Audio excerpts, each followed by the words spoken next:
Welcome to the How to Win a DCC Award conference call. My name is Danielle and I will be your operator for today's call. At this time, all participants are in listen-only mode. Later, we will conduct a question and answer session. During the question and answer session, if you have a question, please press star then 1 on your touch-tone phone. Please note that this conference is being recorded. I'll now turn the call over to Joe Primavera. Joe, you may begin. Thank you very much, and I want to first start off by thanking everyone for taking time out of their busy schedule to join us today, and thank the Decorative Concrete Council for allowing us to have this opportunity to talk about something today that, to be quite honest, most people would think is a very simple thing to discuss and talk about, but what we want to try to do is help promote some tips and tricks and methodology behind not only how to win a DCC award, which I know is what we titled it, but also there's a factor, and we're going to break the session into 2 parts, how to win a DCC award, and then what do you actually do when you win one of these. And I think what we'll find is as we talk, there'll be a lot of, hopefully, very helpful ideas to help you not only win it, but then also maximize the effort from those that you do win. So to help me today and join me in this presentation, I have Karen Keys with Colorado Hardscapes. And both Karen and with Colorado Hardscapes and Sundeck have won many of awards over the years that the contest has been in place. And I'd like to turn it over to Karen. Karen? Thank you, Joe.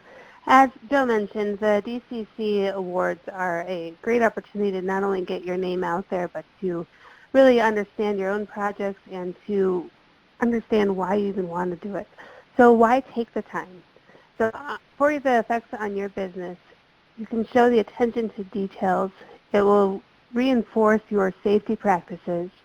Everyone wants to win. We're all a little bit competitive in the concrete industry, so both internally and externally of your company, it's a good feeling when you win.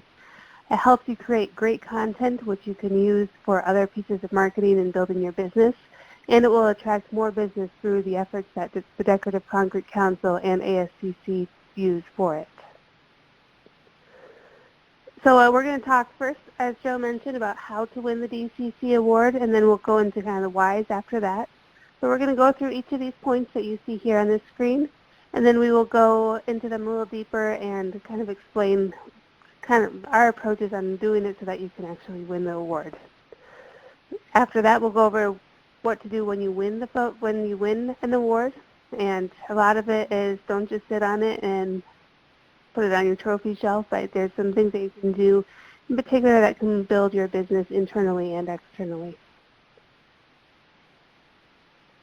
But first things first, you can't win if you don't enter. So on the ASCC website, and we'll provide a link at the end, there's the Project Awards entry form. It looks similar to this. It has all the rules and all the information you need on it to actually enter. Although this presentation will kind of go in depth with all these things, it is really a lot more simple than it seems.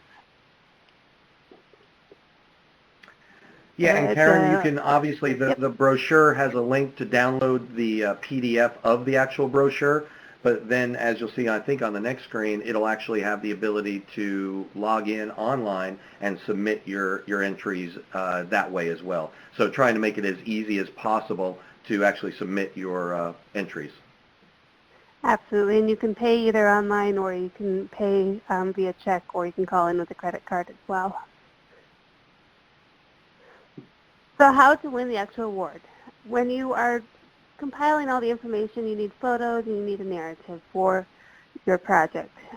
As you are compiling those and trying to decide which project to enter for the award, always have the end in mind.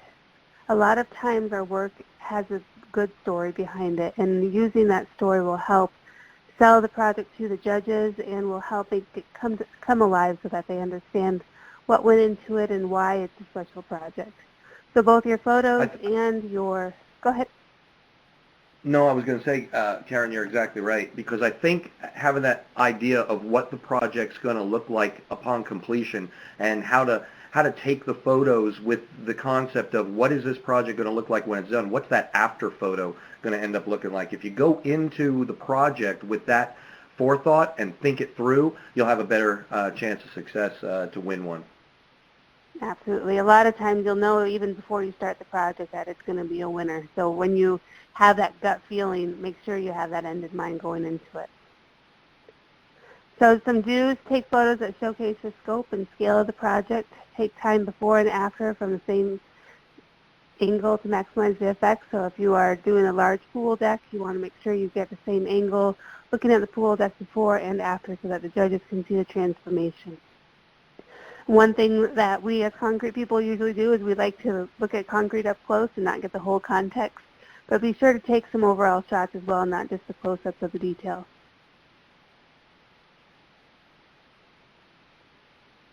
So here's a great example of a, not quite before, but during, so you can kind of see what the space looks like, and then you can see the after on the right and how it completes the story. Yeah, and Karen, to this picture, I think if you notice, I think the thought process was it wasn't just the hardscape that they were going to do. They had the thought in mind of the softscape, the landscaping and such that complements the entire project. So the picture before, or actually the during, was taken with the idea that we are going to take a picture including that softscape, not just an up-close photo. That's the kind of thing I think that the judges really like to look for. Exactly, and I love to see the complexity of the form work and the guys working together. One thing that this photo probably needs some improvement on is the safety aspects that we can go over on some future photos as well. But yeah, the beautiful after photo with the landscaping, the lights embedded, we all know how difficult those are. If it was just a gray slab here without the landscaping in yet, it probably would not have won an award because it wouldn't have looked complete. Joe, do you want to talk about this one?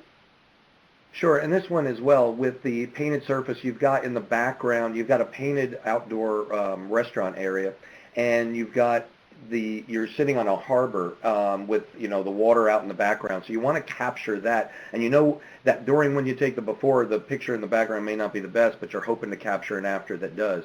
So once again, it's that same angle comparison when you take a before and after that's so important, because I see so many before and after shots that if you have to ask yourself if it's an after, then it's probably not a good before and after shot. So it's critical to try to get that from the same, and have those before pictures with you, carrying with you, even print them along with you so you can hold them up and make sure you capture that when you take that after photo.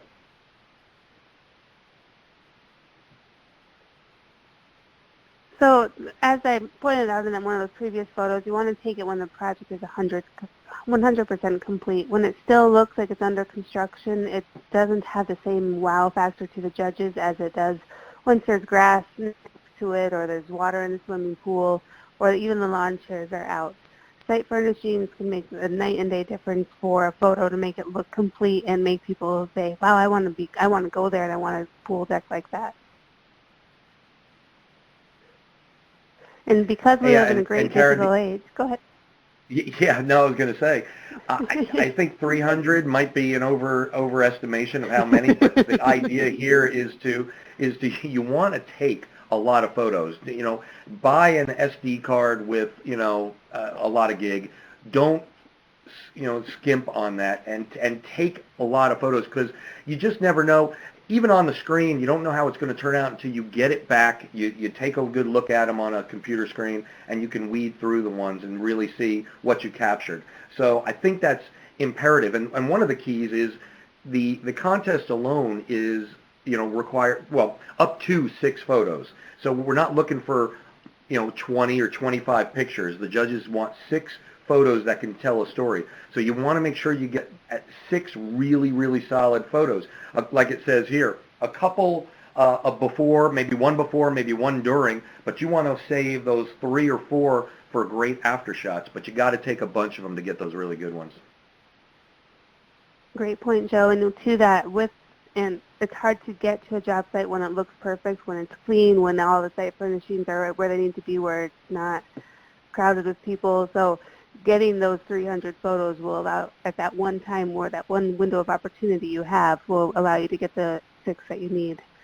So here are some examples of kind of the overview, kind of showing the perspective of the space that have been some past winners.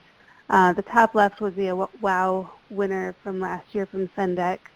Then we have a nice residential driveway that shows scope and scale. It shows how large and immense the project was.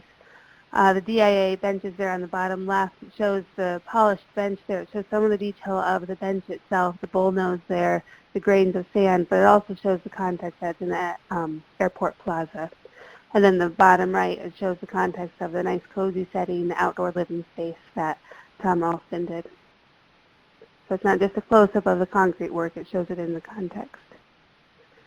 And just Karen, like I said, with pool decks. I think one of the things, oh, go ahead. I think one of the things that's important, and you'll notice this in a lot of the pictures that we see that win, are the fact that they're staged really well, and somebody really took an effort to go back once the project was completed, not just the day it was done, and that's sometimes difficult. That can be really difficult to do, but you almost have to schedule yourself like it's another appointment in your week to actually make it happen like this, to where you can go back, whether it's a concrete countertop or whether it's a floor like a countertop in this particular photo.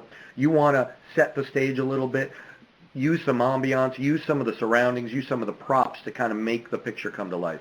Really make a lifestyle photo out of it.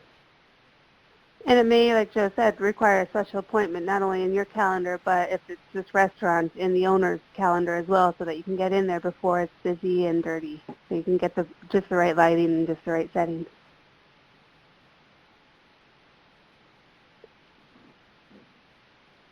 And same with this one, showing it as an active store with people.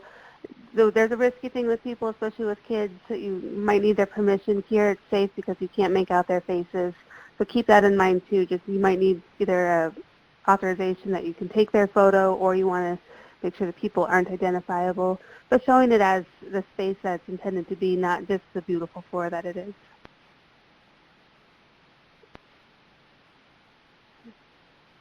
You know, with interiors, it's very difficult to get it looking clean and without the footprints all over it, but having that time set aside where you can have the furniture and lighting and the floor cleaned perfectly will make night and day difference for your photos.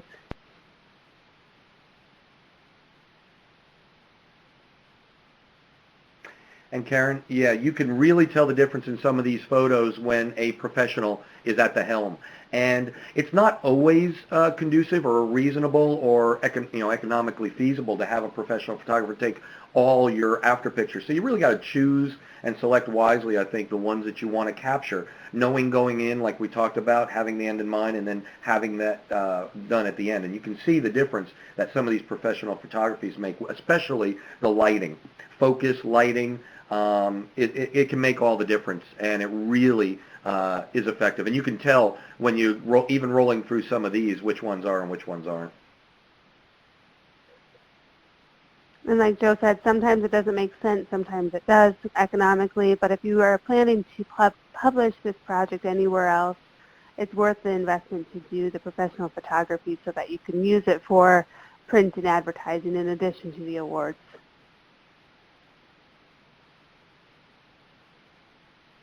So I've mentioned this a little bit in the past couple slides, but making sure that the space is clean is really important. You want to make sure you're showing off your work and not being distracted by trash or debris that might be left around. I know a lot of my guys, when they're taking photos for me, they will put their hard hat off to the side and take a picture, and there's a nice hard hat and safety vest in the middle of my picture. So you want to just be conscious of what's in your photo when you're taking it and make sure that your own little props aren't in your way. Yeah, I've seen everything, just like that. Safety tape up, hoses draped across the pool deck or whatever it is. Yeah, try to eliminate those as much as possible. And even things in the background that you may not notice, you might want to crop or get out of the picture if you can. And that includes people. I've gone to a few job sites the last few weeks when there's construction going on around and you see a bright orange safety vest walking in the background. Wait the half a minute later and wait until he's out of the view to take that picture. So this photo, I actually didn't enter for an award, I don't think, but we are using it as an example of, these are beautiful cantilevered steps and paving that we did. And then the photo to the left, we are done with our work, but it doesn't look complete until the landscaping and a little bit of the furnishings are out. And even a couple of leaves on the patio. It looks more lived in, it looks more, you'd want to go there than the one that looks like it's still under construction. So time of day is an interesting thing. When you are looking at, we're trying to emphasize texture, and if you're doing a stamped patio, or if you're looking at an exposed aggregate type of finish, sometimes you really want to emphasize the texture of that. And the best time of day for that, I found, is either dusk or dawn, when the sun is just creating the large heavy shadows. You can get the good texture on those. But there's also some great times of day where you want full light, and you want as much as possible. So as you're on the job site, kind of keep in mind where the heavy shadows are going and where your shadow is going, because you don't want your big shadow in the way as well. And make sure that you're not hiding what you want to emphasize with either too much light or not enough light. So this one I had a professional photographer do, and he found the perfect time of day when there's actually no one on the job site, which this is a park, but there's always hundreds of kids climbing all over it, so I don't know how he did it. But the sun was shining, the water was looking clean, the sky was beautiful, and he chose a great time of day for it. And like Karen was saying, it's really imperative. Like, you want to showcase the texturing of the stamp on the driveway, on the mats that are used. So in order to achieve that and be able to really capture it, if you had direct sunlight right over the top, you're not really going to see that as clearly as you do here with it at an angle. So also knowing that as the job is going on, you know then when to return on that after, so you know the right time to come and try to capture that when it's going to be, so you can schedule that accordingly. And the one on the right, of course, full bright sunlight illuminates that entire area, so that works out really, really well, and illuminates that whole thing, so you can really get the scope and the scale of that project. Same goes here as far as night, lighting effects in the evening.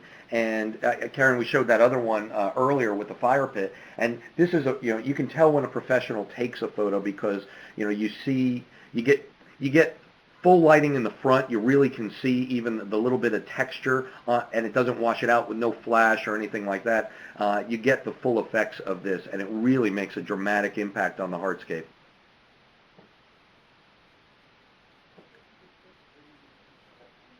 And I guess the same would be said about this one, Karen, is the lighting, how the lighting enhances, and it's a dusk. It's just before it gets too dark, and it's just really well lit, and they've captured it very, very well. And and once again, the background also, you have the lighting on the hotels and such that illuminate the project and really capture your eye, and that's a real marketable photo. Yep, when it shows both context and the hardscaping and the lighting perfect, you have a winner. And with that's, like Joe said, you can see the hotels in the background. Being able to see where this project is and how it plays into the rest of the world around it really helps tell the story that you are trying to tell with the award entry. So like in the park example, some beautiful sky can help tell the story and add to the overall value of the picture. And same with streetscaping or a pool deck or a plaza. You want to make sure you encompass everything that really makes the space come alive, not just doing the close-ups of the great saw cuts or the great texture, which you want those too, but maybe just one or two of those. Yeah, Karen, and what's really been a game changer is the availability of drones. The cost of getting a picture like this in the past would have been astronomical to try to achieve these, but now it's a lot more reasonable. And in this one, even the homeowner took this picture actually of this, who had a drone, and took that, and you can really see the scope and the scale on this particular project. So that's been a bit of a game changer on some of these, to really grasp the enormity of these decorative concrete projects. And this is one that I really harp on quite a bit with when I talk to our contractors, is think of it with a marketing perspective. How is this image, when you've taken it at the end, going to be used? And can you use it? For instance, number 4 on the list is, can it be used on the cover of a magazine? If you're constantly thinking in terms of that, both with the quality and the lifestyle aspect of it, it's going to go a long way. And there's a really important component on that one where it says take both portrait and landscape style, because if you take a landscape style only, which is like this one, it's going to be harder to get on a cover photo. You're going to have to crop it, and it may have to stretch the image, and you really don't want to alter the way the image sits. So take both portrait and landscape styles. Not only, you may not submit them, take them from the same angle, but you may use them if your project wins and then they're looking for the same kind of shot for a cover photo of a magazine. Or you want to use it for some kind of graphic at a trade show or something like that, like posterize it. And I think that last item, Karen, and I know we've talked about this, you've got to take the time to go back when the project's completed to really capture the essence of the way the project was meant to be and watch people kind of enjoying themselves or how the space has been used to live in.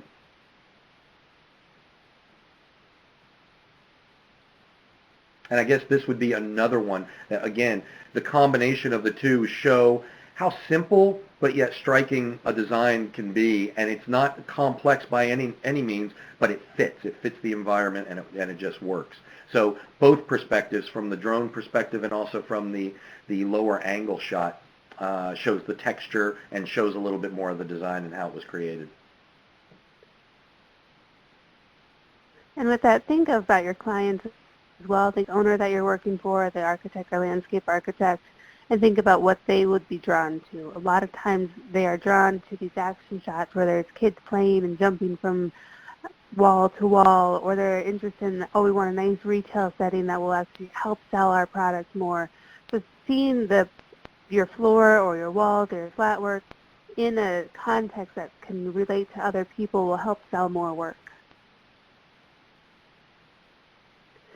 And after the photos help tell the story, but you also need to include a narrative with it. And it's a short narrative. You don't need to have an essay, but you do want to make sure you tell the important aspects of your project that will help tell the story to help you win. You want to explain the complexities and the challenges that you might not be able to see through the imagery. You might want to talk through how you overcame those and why it should stand out to the judges. So with the entry form, there will be a area that will explain the clarification statement, and you need to have the project design, the economy and craftsmanship, degree of layout and installation, site compatibility, challenges, the ecological and environmental factors, and your ability to problem solve. A lot of times, either the owner or an architect will say, wow, this project really gave back to the community because of this or that. And those are statements that you want to make sure you capture and include in your clarification statement. And Karen, so let me say this real quick. Yep. Let me say this real quick before you move on that. Just remember this too. You don't have to include all those items. These are recommendations of things to include. The more you include, the better the story can be. So if you don't have all those processes laid out or think you have as compelling a story, go at the heart of what makes that project one that the judges can't ignore. And I think that's one of the keys. All of those, and any of those will help a great deal, but don't think that each one that's won an award has had components of all of those. I think that's important to note. Yep, that's a great point. And as you can see from the side there, it's only 100 to 300 words, so you don't have a lot of space, but enough to capture their attention to understand what it was.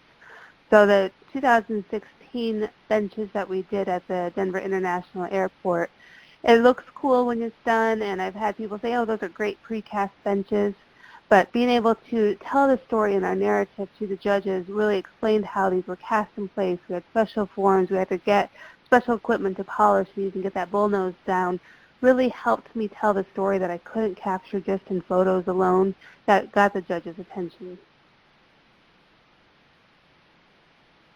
Same with this one. It's the Railroad Depot staircase. It's a beautiful staircase, and just by seeing the finished photo, you're like, hey, that's a beautiful staircase. That should win. But once you dive in deeper, understanding the history that they're trying to restore a historical site and a historical structure, that the challenges that the contractor was up against to get it to that point really helped them win this project. Yeah, and Karen, that before picture up on the top left, that's not one they took. That's one from, decades ago that helped to tell the story of the refurbishing of it. So that's why that's so dynamic, is because you can see the age of that photo and how long that staircase has been there. Yep. And this one, Karen, I'll talk briefly on this one. This one, it had a 3D dimension to it, which you can't see in the photos alone. And it's such a dynamic project, that extension of the staircase to make the staircase look like it was longer. That had to be explained. Visually you see it, but you don't really grasp it. And it's no doubt that the story helped sell this one. It's beautiful artwork, but the story complemented it a great deal. And this one alone, the expanse of that countertop is what sold that. And looking at it alone, you may not grasp the complexity of it, but when you read that they site batched over 4,000 pounds of a custom high-strength modified and superplastic mortar mix with silica fume and placed in the forms, when they start to discuss the detail that went into it and what caused it and how long, that it's 9 feet long, and there were some other pictures with somebody standing on it, for instance, on the end, to give it an idea of how sturdy it was. Those kinds of things, the pictures and the words help tell the story. So after you have your narrative and your photos, what do you do after you've won an award? The biggest thing is those photos that you took the 300 of earlier, you can actually use them in your other marketing. And not all 300, please don't do all 300, but use them in your website and use them in your Facebook, your social media, anywhere that you do your marketing. You don't let those just sit on the shelf. Make sure that they are used. So an example is on our website and on our social media page, we promoted that we were one of the winners, and then we also reused some of the photos to tell the story a little later in our social media. And with the awards, don't just get one copy of the award. You either can buy more copies or you can create copies of it and give them out to your lead foreman who worked on the project. Use it as employee incentive so that they feel proud of the project they worked on as well and they are recognized. Give one to the architect or the landscape architect, the general contractor. The team that really helped made the project succeed should be recognized as well. And once they see the national recognition that you guys received, they will feel proud of the project and they will most likely want to call you on the next one because they have that new sense of pride and that new sense of teamwork that you guys worked together on the job. Yeah, Karen, we do this as well, and the DCC, they're happy to help, and all you got to do is let them know how many, and there's a small fee for it, but it's well worth it. It goes a long way. Yes. And this one goes into kind of two categories. We're going to talk about repurposing later, but here I entered the same project. I had all the photos taken already. I had all the narrative written up. I knew the project backwards and forwards. Then a concrete polishing award entry came up. I'm like, hey, I've already done all the work. Let's just enter this one. And we got on the front page of concrete surfaces, and we won the award for the polishing category there as well. So just because you're entered in one organization doesn't mean you can't enter that project with another organization as well. And press releases, distributed to local and national media. You have the photos, you have the story. You can say this was an award-winning project recognized by the American Society of Concrete Contractors. That helps build your credibility, and people are hungry for good stories like that.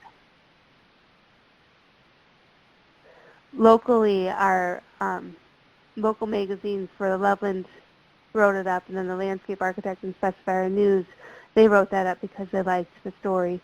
I get notices from these magazines of, hey, we have these editions coming up. Do you have anything on parks and playgrounds? I'm like, boy, do I. I just entered this award. So I send them the photos, I send them the narrative, and then they contact us for more information. I think, Karen, that's really important that publications and online publications, everybody's looking for content, and they're looking for opportunities like this. So you'll have these stories, you'll have stories written about you that you have basically written your own story, your own project profile. People are looking for opportunities. They'll take it and then expand on it and then make it so much more. And it will get you opportunities that you did not have access to before. And what it'll do is just grow your brand awareness, and that's really what you want to do, is start to develop a brand, and people will start coming to you because they see the kind of work that you do. And this is a tremendous aspect of entering and hopefully winning. And even if you don't win, it gets you this content, which is wonderful.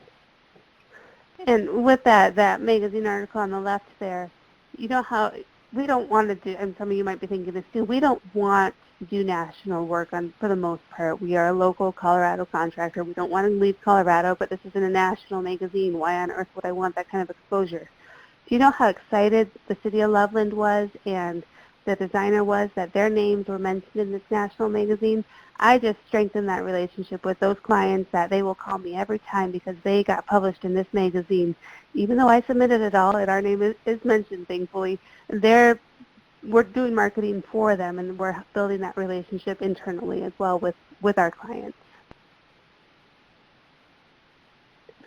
And like I said, people will start to pick it up, and it will start to get put out there. Like, for instance, concretenetwork.com, Concrete Decor, industry magazines, industry periodicals will put it on their websites and in their magazines about, whole array of information about all of the winners, and then highlight the WOW Award and highlight your project. And that's what you want. You want to get that information out there. Then what you can do is, once it's out there, you can share the links via your social media avenues.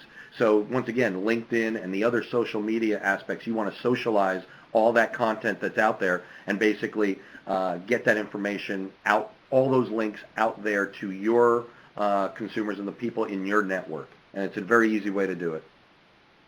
And as a side note to this and a couple of the other publications that promote and publish the award winners, that's something ASCC and the DCC push for the award winners. They do that legwork. You don't need to be knocking on the door of Concrete Network and say, hey, we won an award, which you can, but they are going to pick this up anyways, and they're going to promote your name and your project when you win.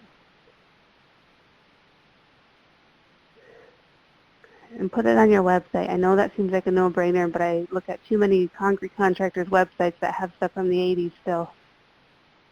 You guys have cooler projects than that. But put it on your website, show the pictures, tell your story, give credit where credit is due, explain everything. And then when you do it, when Rachel will send you the DCC award logo saying that you were a winner and this project was an award winner, and you can put that on your website, you can put that on your photos, you can use that logo to promote that you received national recognition. And Tom Ralston did a similar thing. He's Best Cast in Place is on his website, and it's an outstanding photo. Yeah, and a lot of companies will take it and broadcast it right on the banner ads or the banner pages for their websites. So it's one of a rotating set of pictures. But if you have enough winners, or if you have enough projects like this, you can rotate through, and all of a sudden everybody's looking at your website when they come to it, and they're seeing all these national winners. It once again, it makes quite an impact when you've got that kind of content. And whether or not you win or not, you're going to have great photography to share. And I guess this last part is that we are actively working on, and sometime in the month it will be live, where the new and improved Decorative Concrete Awards page will be activated. And I think if you hit the next one, Karen, it will show it a little bit greater detail, how it'll be displayed, where you'll have thumbs of the actual winners, where you can click on each one, and then it'll have all of the photos that were entered for that particular winner and tell their specific story. And on the right-hand side, you'll have the past year's winners. So it'll be much more interactive and highlight the projects in a greater way than it currently does. And that we've been in the process of getting that done for a little while, and that's about to go live within the month. And with that, not only is it on the ASCC, DCC website, they also publish it on their Facebook and all their social media outlets and Pinterest, and they make sure to give credit where credit is due. If you're an award winner, your company name is going to be mentioned, and your photos are going to be out there to the whole world. So repurposing, that's my story of, I had all the content for one award awards program, so I entered it into another one and was able to win 2 different awards for the same. Or you can do a lot of different marketing, blog posts, or whatever else that you do for your marketing efforts. And Karen, Employee the employee recognition. recognition part, sorry, Karen, what I was going to say was, we've been doing this for years, this kind of employee recognition with awards. Not only national awards, but our own individual ones we'll give to our employees of our companies. And it goes along, I can't even begin to tell you. I've seen people get up on stage. We actually do it at a big event, but it could be a lunch event, it could be a dinner event, it could be donuts in the morning, it could be any time, it doesn't really matter. I've seen people get up, get a copy of that award and have tears in their eyes. What it does is so impactful, I can't stress enough what that does. Now, whether you enter these for or win nationally, but to even have your own set of awards within your company for the year, I think is a tremendous start to the process, and it gets everybody's buy-in. And if you can afford to do so, and I know it's hard for a lot of years, but if you can send the foreman or the superintendent who worked on that job to the World of Concrete to actually receive the award that year, I know we haven't done that in years, but when you can do that, that means a lot to that individual as well, and they take great pride in their work. So just to recap on how to win an award, always have the end in mind from the day you get the job to the end. Take photos of the completed project, make sure it's clean, choose the right time of day and the right time to make sure that not only it's clean, but the lighting's perfect and everything else. Include the surroundings and write a captivating story that really captures the heart of your project. When you do win, use your photos. Don't get just one award. Use it as a press release and distribute it. Put it on your website. Repurpose the material and make sure that your employees are recognized and appreciated for their hard work on the job. So the DCC Call for Entries Award, we have the links there, or you can just go on the ASCC website and then go to the Decorative Concrete Awards, Decorative Concrete Council, and then the awards program, where you can also see the past winners, and you can submit your entries online as well, or you can download the brochure from the website as well. And then the deadline, I know it seems like a long way off, but it's not. You'll want to, if you have a project in process that will be done by then, you want to start making sure you have the in-progress photos and that you start having that end in mind today so that by September 28th you're not scrambling to figure out if your guys took the right photos for you or not. It will definitely sneak up on you, and like we said, you can't win anything if you don't enter. So yeah, take a shot, take a chance, and submit something and see how it does. And yeah, good luck to everyone. And we want to make sure to thank the Decorative Concrete Council for this awards program so that we can showcase everyone's work across the nation. I love seeing all the projects that everyone does, and it helps elevate the level of creativity and innovation that's out there. So thanks to the DCC for putting this on. Okay, great. Thank you very much. Thank you everyone for coming and taking time out of your busy day. We appreciate it. Thank you, ladies and gentlemen. This concludes today's conference. Thank you for participating. You may now disconnect.